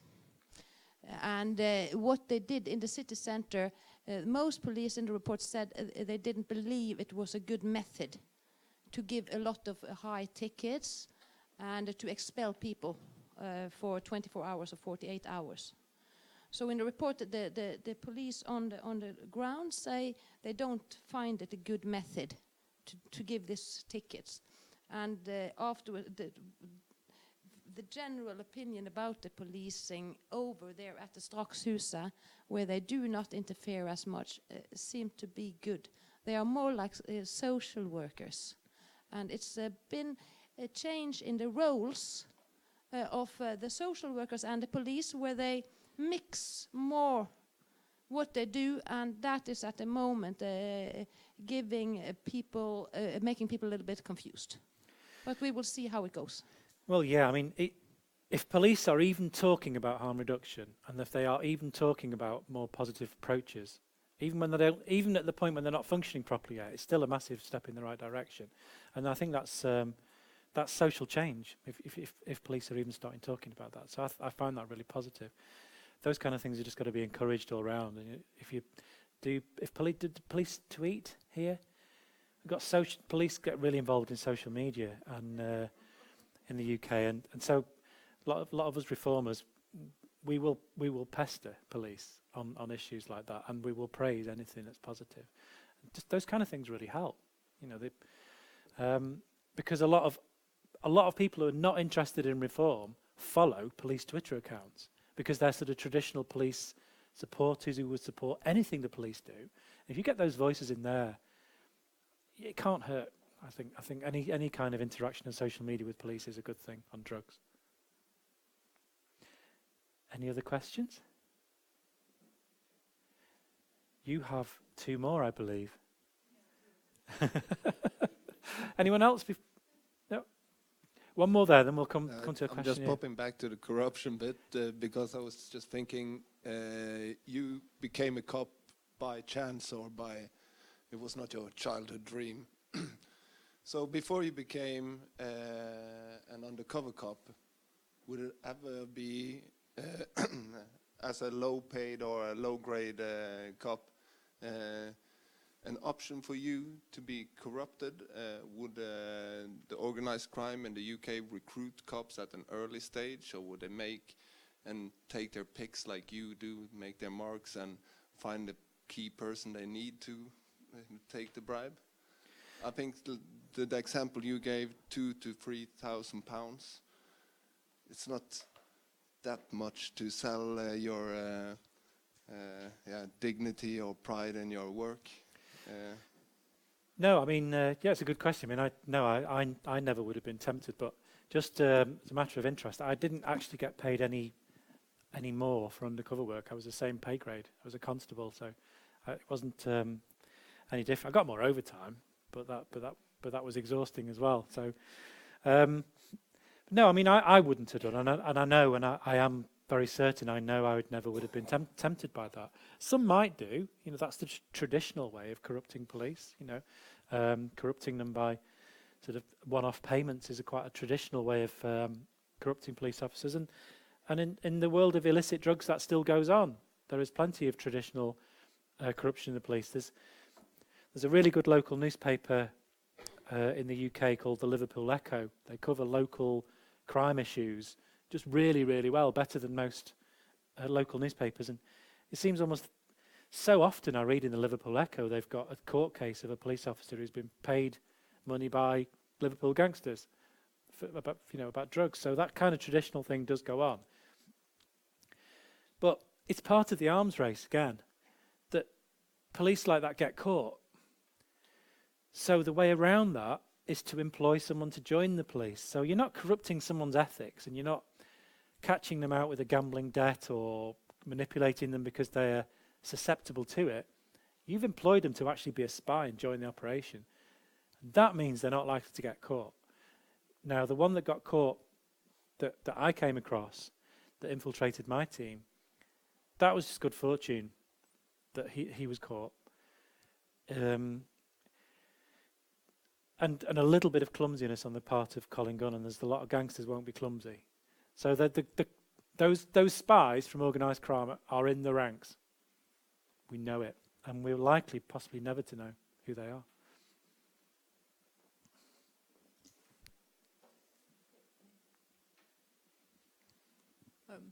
Actually, the question did relate to that guy. I was kind of confused about if you were standing there and you saw he was being a bit like nervous, couldn't he see that you were a policeman as well? Like, how did he not point you out?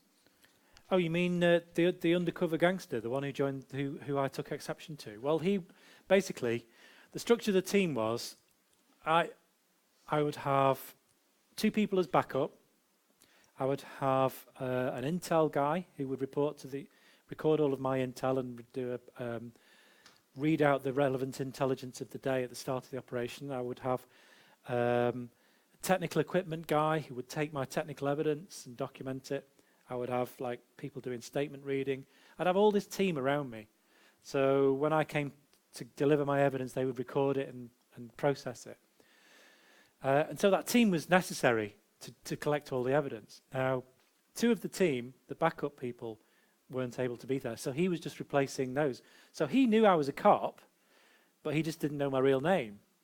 And he didn't know what I was up to because he was new to the team.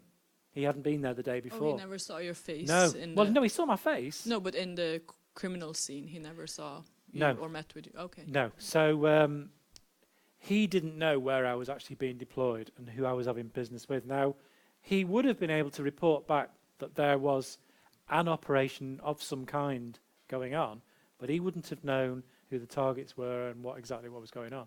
So he probably managed to warn his gangster mates that, hey, watch out, there's something going on. But nothing more than that. But of course, if he'd been in there in the briefing, he would have known exactly who my targets were, exactly who I intended meeting that day, how much heroin I intended to buy, what phone numbers I was going to use, what my phone number was. He would have known all of these kind of things, which, considering in the few weeks up until that point, Colin Gunn was actually letting everybody know that if he ever caught an undercover cop, he'd be tortured to death. And he was letting everybody know that. And that was the intelligence that we were getting all the time. So I was quite pleased that I sussed him out. Okay, this is a side question, but you know how Google can record from your phone just with Google Now and stuff? Like, do you have to wear a wire? Couldn't they just put some software on your phone and you could just keep it there and record constantly? Like Sometimes I use the smartphone, which is technology where it's an open mic, so someone can hear what's going on all the time. But the quality wasn't very good at the time, and also it had to be a different phone, so I had to walk around with 2 phones. Suspicious. So I didn't use that very often, and the equipment had to be of a particular quality, and that we could prove to be so as well, so it had to be tamper-proof. And so I would imagine that an open device utilising the internet, it would be very difficult to prove beyond reasonable doubt to a court that that was not tampered with. So, but I'm not sure. I mean, I'm out of date. There's going to be much more technology now, but I would imagine using the internet would be quite difficult because you wouldn't be able to prove it. All right, and like, does the government and the politicians, do they use your findings to like reevaluate the war on drugs? Like, do they actually? I wish they would. I have spoken to some politicians. I've met with them. At Leap UK, we advocate where whoever will listen to us. And we do have some really, really good supporters, particularly in the Scottish National Party, in Plaid Cymru, which is the Welsh Nationalist Party. We've got some supporters in every political party. The Lib Dems are very good. They've got in their manifesto they intend to regulate cannabis use for adult use. So yeah, we do have lots of political allies, but no, government would not. The controlling government would not listen to what I've got to say as evidence now. I look forward to the day when they do. You said 2/3 are usually victims of abuse or rape or sexual abuse, all that stuff, of these like drug dealers. Do you think if the same resources and money spent on the war on drugs was spent protecting these people when they were children and like helping the victims if they did go through it, would prevent like the drug use? Do you think that would be a more efficient way of solving the problem?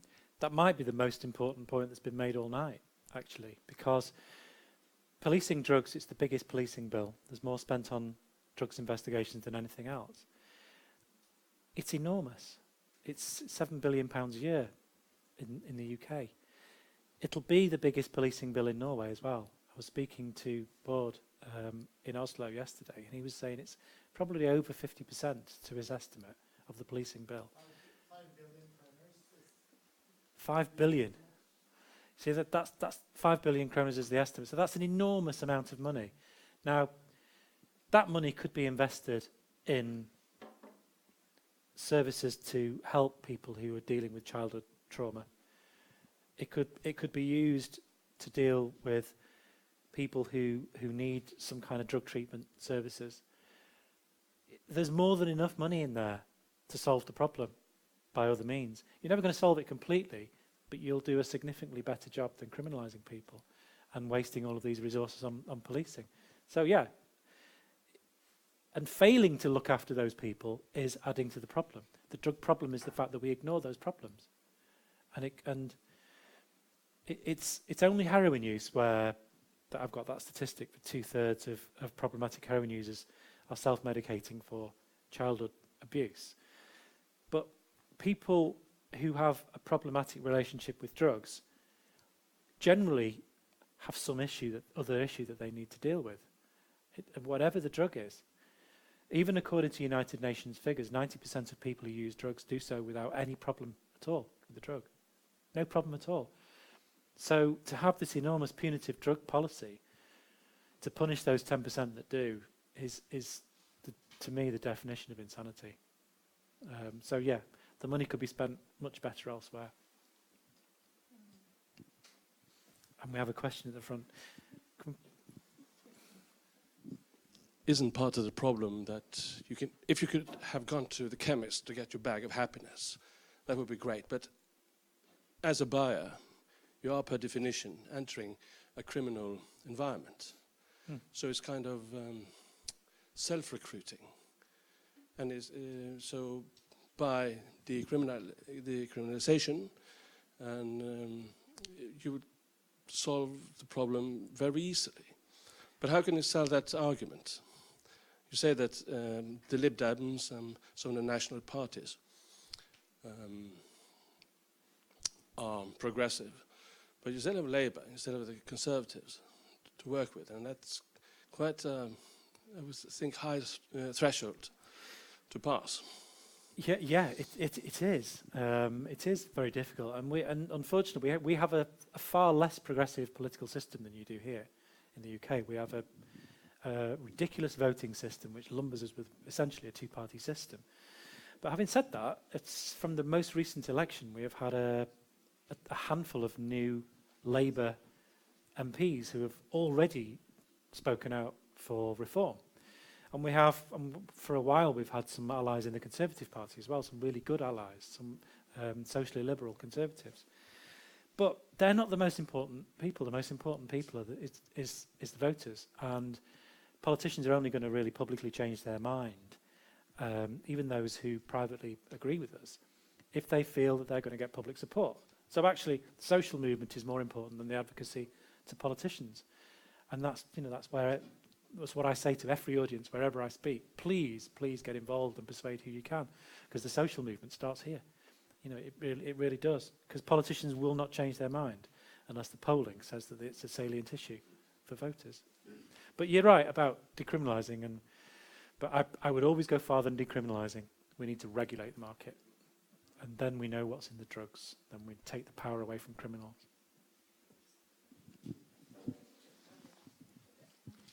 Thank you. First of all, I would like to thank you for a very interesting speech and food for thoughts.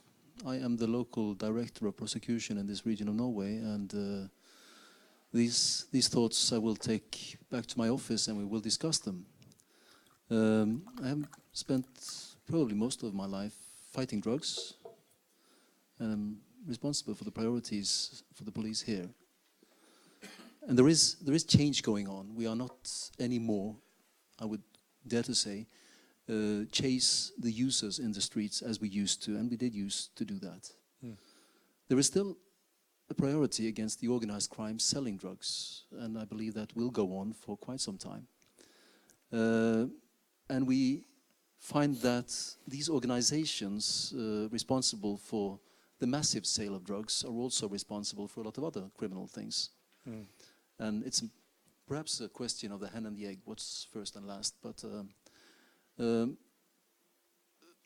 regulating one of these markets, having all the others open, and finding that also the other markets are full of problems and money, it's a limit to what we can regulate.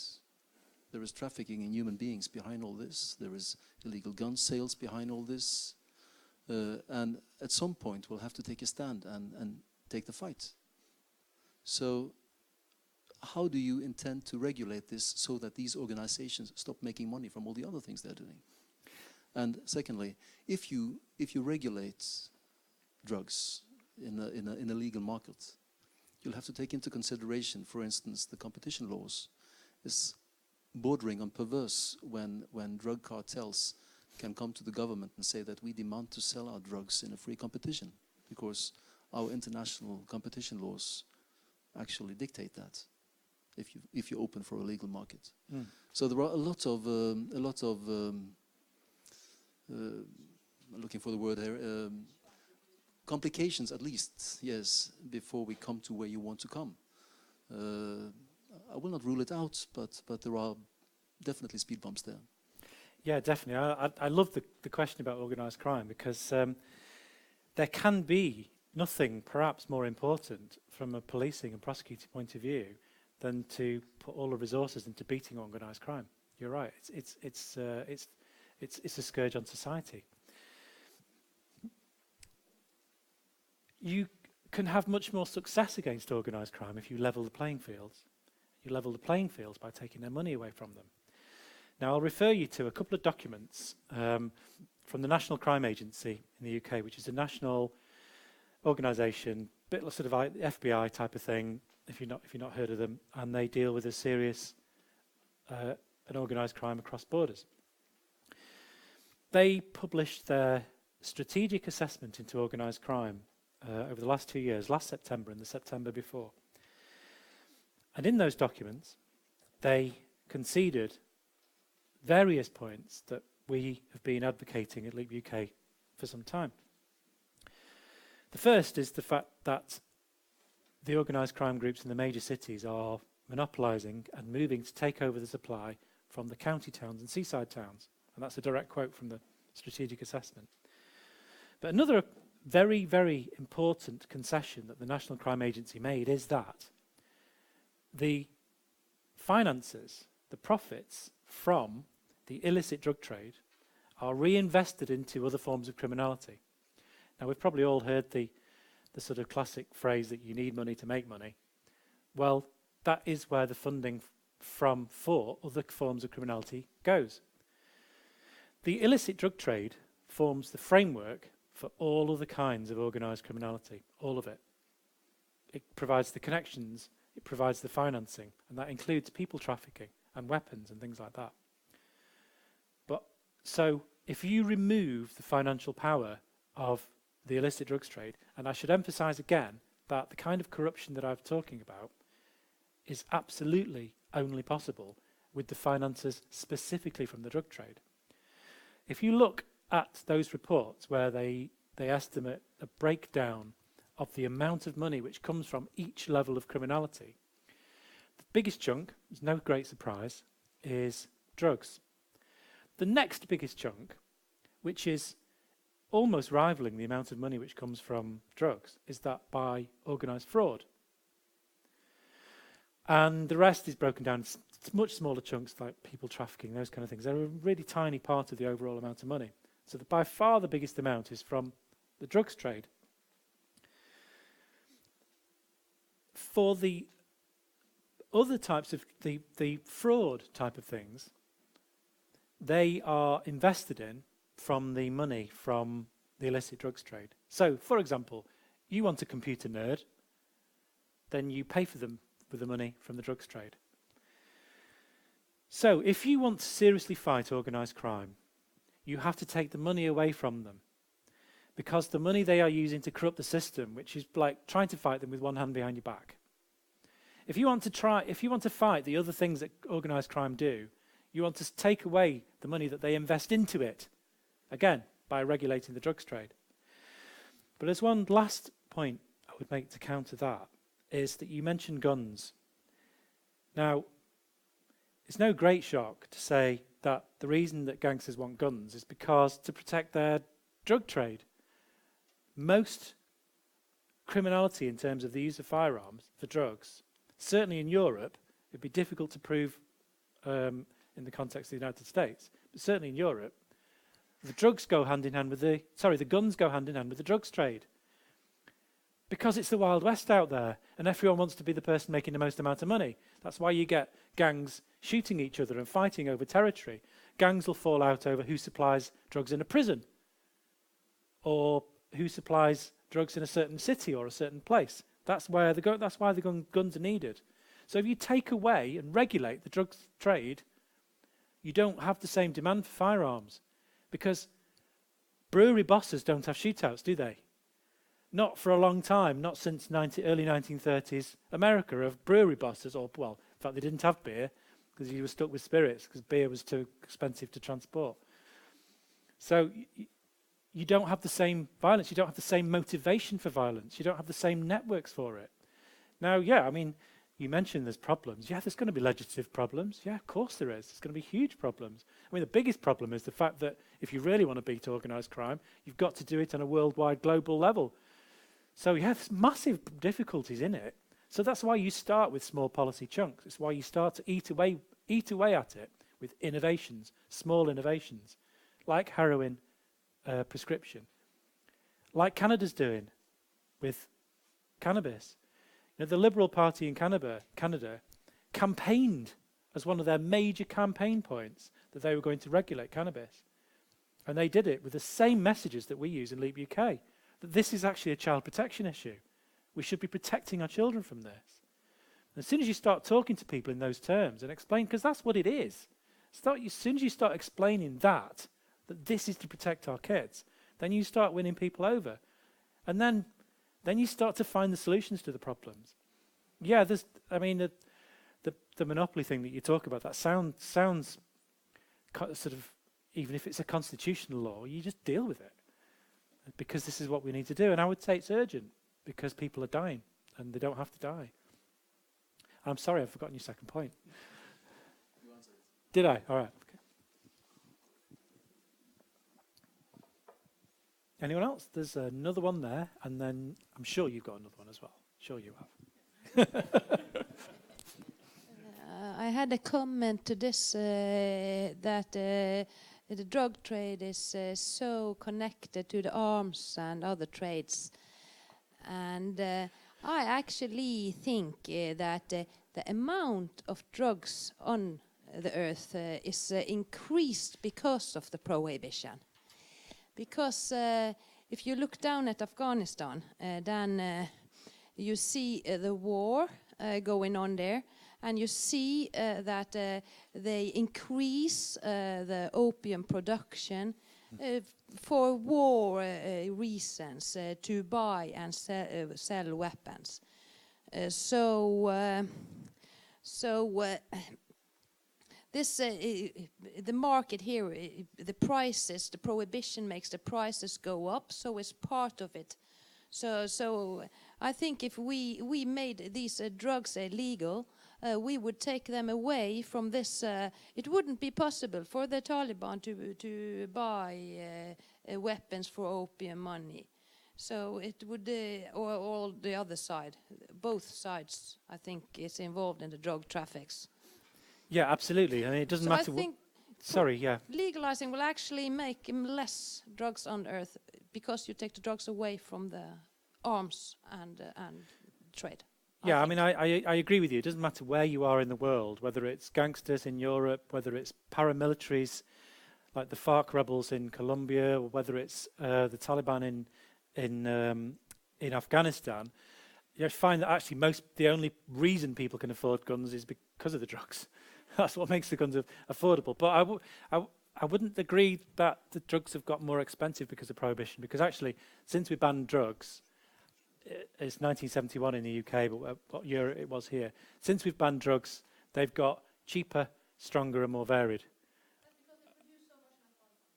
Well, yeah, but it doesn't matter what the drug is. It doesn't matter what it is, because there's always competition to provide the best product. There's always competition to provide the strongest product. So, and you know, in 1993, I was paying £10 for 0.2 of a gram of heroin.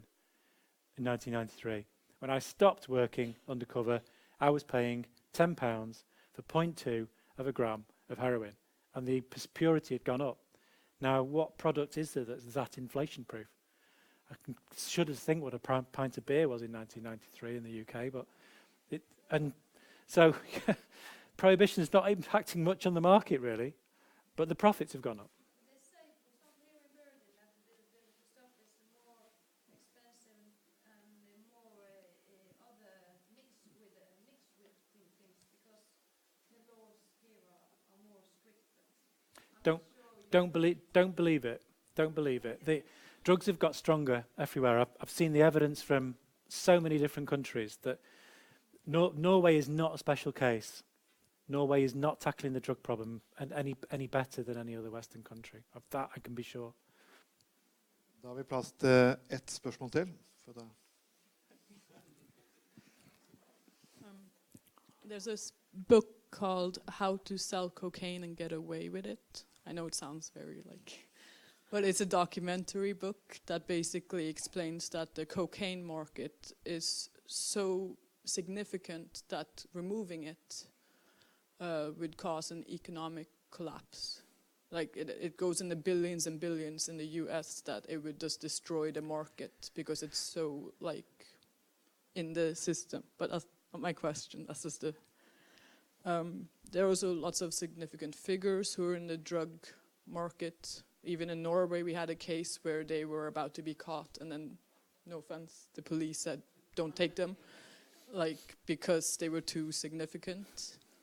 So, my question is: do you think the economy is just not ready for it? That if the whole world starts changing over to a more regulated drug market, even with taxation, that it would maybe cause economic problems, and that's why the top leaders are not making that change? They've seen that the studies couldn't, if you get my meaning. Yeah, I get your meaning. It's a really interesting question, actually. The economics of the drug trade is absolutely fascinating. I don't believe that that's the reason why politicians are resisting change. I think politicians have been trapped by a moralist narrative, which is led and maintained by media and various people. It dates back a long time. But as for the actual trade, well, it's a theoretical question because there's no way you could get rid of the illicit trade without regulating it. And I'll just give you an interesting fact. For the cocaine trade, sometimes the National Crime Agency in the UK will have a massive cocaine seizure. Maybe the Royal Navy will catch a boat, or they'll catch someone landing it on a beach or something, and they'll take great photographs of it, and I call it photo op policing. And they take these lovely photographs, and there's big masses of cocaine. It looks like sort of hay bales. It's all very impressive, and all the police want to be photographed next to it, and it's all very exciting, and the newspapers are involved. But what the National Crime Agency actually should say, if they were being honest, is that even according to their own intelligence, there's never more than 1% recovered that's imported into the UK. Never more than 1%, which I'd call that pretty good business losses. Marks and Spencer's, which is a high street shop in the UK, write off 5% of normal business losses just from shoplifting. Yeah. So 1% not bad business losses, really. Now, so you can't make a dent in, even by making peace with the FARC rebels, you cannot make a dent in the cocaine market unless you regulate it. But in an ideal world, you would regulate it, and then you would see a steady decline of use, like you've seen a steady decline of use with smoking cigarettes. But it will be a safer world where those people who do want to have their cocaine can get it from a pharmacist, somewhere where they know what's in it. Because actually, all of the cutting agents in cocaine are far more dangerous than cocaine. There's carcinogens in there, there's all sorts of really nasty chemicals in there. So, in an ideal world, you want to shrink that market anyway. And if that causes economic problems, well, that's a reasonable trade as far as I'm concerned. But actually, I think it would create an enormous boost by regulating all of the drug markets, especially the cannabis market. I mean, I don't use this in advocacy. I don't use this as a reason to do it, because for me, you can't sell that to people. You can't say, oh, we could make money from it, because we're talking about the safety of children and with society. You can't break it down just to money. You can't break that down to monetary reasons. I don't think that's right. But it is a reasonable argument to make. It's a reasonable thing to point out that actually there would be enormous financial benefit. From what I've read about the economics of the drug trade, it would be in healthier, the finances would be in the hands of healthier individuals, nicer individuals, put it that way. Okay, that was the end. You can read his brilliant book, Good Cop, Bad War. You can get it on Amazon. It's cheap on Kindle. Yeah, a big applause. Thank you.